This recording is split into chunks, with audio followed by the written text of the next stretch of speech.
ونشهد أن لا إله إلا الله وحده ولا شريك له ونشهد أن سيدنا ومولانا محمدا عبده ورسوله صل على سيد الرسل وخاتم الأنبياء المبعوث إلى جميع الخلق بشيرا ونذيرا وداعيا إلى الله بإذنه وسراجا منيرا.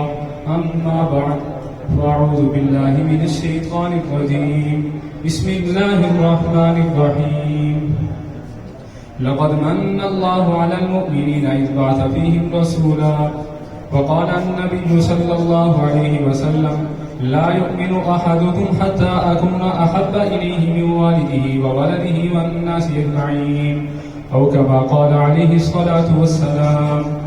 صدق الله العظيم وصدق رسوله النبي الكريم ونحن على ذلك لمن الشاهدين والشاكرين والحمد لله رب العالمين. رب اشرح لي صدري ويسر لي أمري واحلل عقدة من لساني يفقه قولي. رب زدني علما وارزقني فهما. سبحان ربك رب العزة عما يصفون وسلام على المرسلين والحمد لله رب العالمين.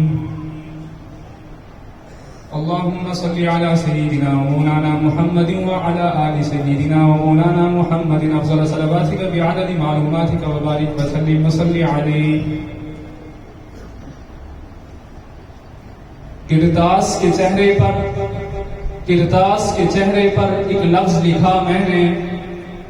کرتاس کہتے ہیں کاغذ کو. کرتاس کے چہرے پر ایک لفظ لکھا میں نے. اس لفظ کی کرنوں سے کرتاس معطر ہے. اس لفظ کی کرنوں سے عالم بھی منور ہے کہ وہ لفظ مکمل ہے. وہ لفظ مکمل ہے. وہ لفظ محمد ہے. میرے محترم دوستو، بھائیوں اور بزرگوں اور علماء کرام اور سامعین عزیز وقار، میں آپ حضرات کے سامنے اس عظیم الشان جلسے میں اس موضوع سکون کو لے کر حاضر ہوا ہوں. وہ میرا موضوع ہے سیرت مصطفیٰ. دنیا میں ایسا کوئی شخص نہیں گزرا جو میرے نبی کی شان کا حق ادا کر سکے. میں جتنا مرضی دعویٰ کروں کہ میں حضور کی سیرت بیان کروں گا، میں حضور کی شان بیان کروں گا، میں حضور کے اطوار کا ذکر کروں گا، میں حضور کے اخلاق کا ذکر کروں گا، میں حضور کے معجزات کا ذکر کروں گا، میں حضور کے کمال کا ذکر کروں گا، میں حضور کے اخلاق کا ذکر کروں گا، میں حضور کی خوبیوں کا ذکر کروں گا. حقیقت یہ ہے کہ حضور کی جتنی بھی عظمتیں ہیں، جتنی بھی رفعتیں ہیں، جتنی بھی بلندیاں ہیں، جتنی بھی خوبیاں ہیں، جتنے بھی کمالات ہیں، جتنے بھی محاسن ہیں، جتنا بھی حسن ہے، جتنے بھی جمالات ہیں، ان سب کا احاطہ کوئی نہیں کر سکتا. آپ لغت اٹھا لیں، چاہے وہ اردو کی ہو یا عربی کی ہو یا فارسی کی ہو یا انگلش کی ہو، تو کوئی ایسا لفظ ایجاد ہی نہیں ہوا اس میں رسول اللہ صلی اللہ علیہ وسلم کی سیرت اور ان کی صفات کا احاطہ کیا گیا ہو. الفاظ پیچھے رہ گئے، معانی پیچھے رہ گئے، محاورے پیچھے رہ گئے، کلام پیچھے رہ گئے، کلمے پیچھے رہ گئے، لغات پیچھے رہ گئی، بلاغتیں پیچھے رہ گئی، فصاحتیں پیچھے رہ گئی، لیکن میرا نبی آگے چلا گیا.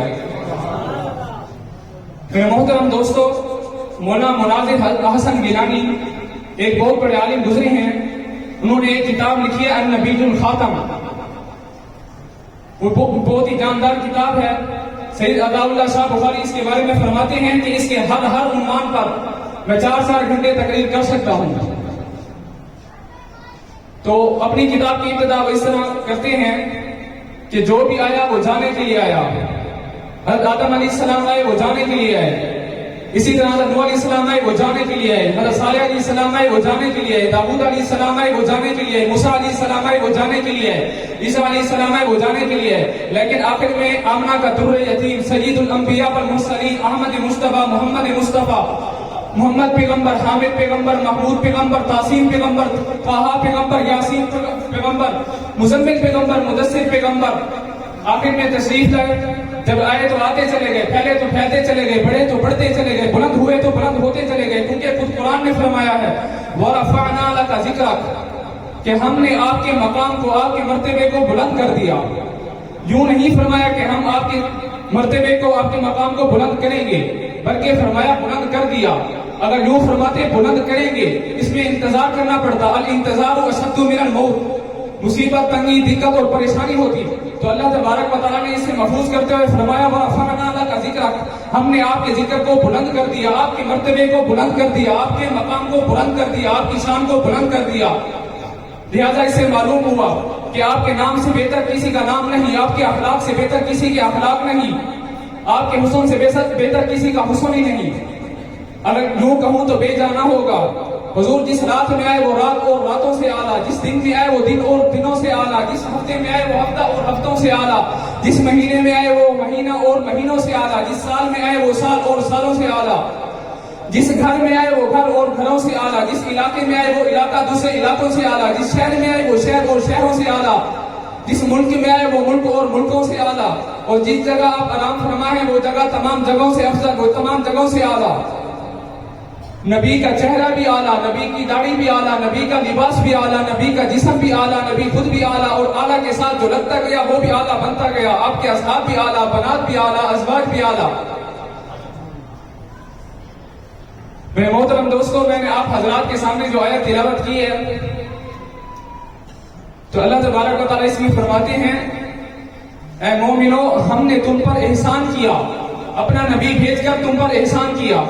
اللہ تبارک و تعالیٰ کے بہت سارے ہم پر انعامات ہیں، یہ آنکھیں دی، یہ جسم دیا، یہ زمین دی، آسمان دیا، یہ سب ہمارے لیے ہے، حیوانات، نباتات، جمادات، یہ سب ہمارے لیے ہیں، لیکن کسی پر یوں نہیں فرمایا کہ میں نے یہ دے کر تم پر احسان کیا، لیکن یہاں پر فرمایا اے مومنو، لقد، لام بھی تاکید کا اور قد بھی تاکید کے لیے، پکی ٹھکی بات ہے، شک کی کوئی گنجائش نہیں۔ اے مومنو، یہ نبی جو میں نے تم کو بھیجا ہے یہ تم پر احسان کیا ہے، یہ کسی اور نعمت کے بارے میں نہیں کہا کہ اللہ تبارک و تعالیٰ نے کہ میں نے تم پر احسان کیا، لیکن یہ جب نبی بھیجا تو تم پر گویا میں نے احسان کیا۔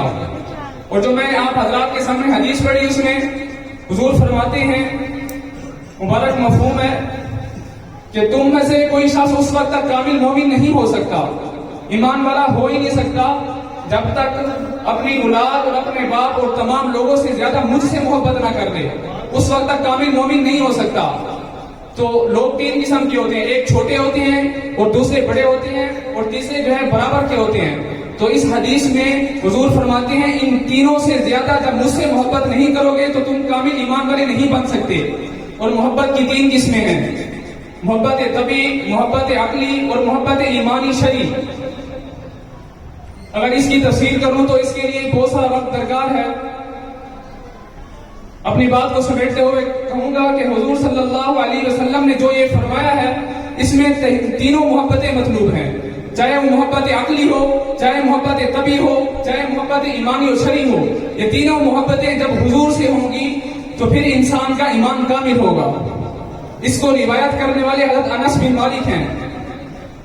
حضرت انس فرماتے ہیں کہ میں حضور کی خدمت میں 10 سال رہا، یہ حضور کے اخلاق دیکھیں۔ حضرت انس فرماتے ہیں کہ میں حضور کی خدمت میں 10 سال رہا، لیکن حضور نے کبھی یوں نہیں فرمایا اے انس تو نے یہ کیوں کیا، تو نے یہ کام کیسے کیا۔ 10 سال حضور کی خدمت میں رہا لیکن حضور نے یہ نہیں کہا کہ تو نے یہ کام کیوں کیا۔ فرماتے ہیں کہ ایک مرتبہ حضور نے مجھے کوئی کام بھیجا، میں گھر سے روانہ ہوا، جب باہر میں نے دیکھا تو کچھ بچے کھیل رہے ہیں، میں بھی ان کے ساتھ کھیلنا شروع کر دیا، تو پھر حضور باہر تشریف لائے تو حضور نے فرمایا انس میں نے تجھے کوئی کام نہیں بتایا تھا، تو حضرت انس فرماتے ہیں میں نے حضور کو فرمایا اے حضور آپ تھوڑی دیر ٹھہرے میں کام کر کے آتا ہوں۔ تو یہ حضور کے اخلاق ہے اور حضور کی محبت۔ ام کلثوم ایک صحابیہ ہیں رضی اللہ عنہا، جب حضور کی خبر غزوہ احد میں یہ خبر پھیلی کہ حضور شہید ہو چکے ہیں، اور ام کلثوم اپنے گھر سے نکلی کہ حضور کو دیکھو تو کیسے شہید ہوئے ہیں۔ راستے میں ایک صحابی نے کہا تم کہاں جا رہی ہو؟ اس نے کہا میں حضور کو دیکھنے جا رہی ہوں۔ تو اس صحابی نے کہا تمہارا خاوند شہید ہو گیا ہے۔ اس نے کہا مجھے یہ نہ بتاؤ، مجھے یہ بتاؤ حضور کیسے ہیں۔ تو دوسرا صحابی میرا اس نے کہا تیرا بیٹا شہید ہو گیا ہے۔ اس نے کہا اس کو چھوڑو، پہلے یہ بتاؤ میرے نبی کا کیا حال ہے۔ اور تیسرا صحابی میرا اس نے کہا تمہارے والد فوت ہو گئے ہیں، شہید ہو گئے ہیں۔ اس نے کہا اس بات کو چھوڑو، پہلے یہ بتاؤ میرے نبی کا کیا حال ہے۔ یعنی اپنے بیٹے کی اور اپنے والد کی اور اپنے خاوند کی فکر نہیں جتنی حضور کی فکر ہے، جتنی حضور سے محبت ہے۔ جب حضور کو جا کر دیکھا، اپنی آنکھوں کو ٹھنڈا کیا، دل کو ٹھنڈا کیا، تو پھر جا کر سکون ملا کہ حضور تو شہید نہیں ہوئے، حضور تو ٹھہرے ہوئے ہیں۔ چاہے وہ میرا خاوند فوت ہو گیا، شہید ہو گیا، چاہے میرا بیٹا شہید ہو گیا یا میرا والد شہید ہو گیا، یہ کوئی ایسا مسئلہ نہیں، ایسی تکلیف نہیں، بس حضور جو ہے وہ ہمارے ساتھ رہے۔ یہ ہے ان کی محبت۔ اور اسی طرح جب حضور دنیا سے چلے جاتے ہیں تو حضرت عمر اتنے جلیل القدر صحابی، اتنے بہادر صحابی، جرأت والے صحابی، حضرت عمر رضی اللہ تعالی عنہ کو کسی صحابی نے اگر کہہ دے کہ حضرت عمر نے فرمایا کہ اگر کوئی یہ کہے کہ حضور دنیا سے رحلت فرما گئے، پردہ فرما گئے، فوت ہو گئے، تو میں اس کی گردن اڑا دوں گا، سر قلم کر دوں گا۔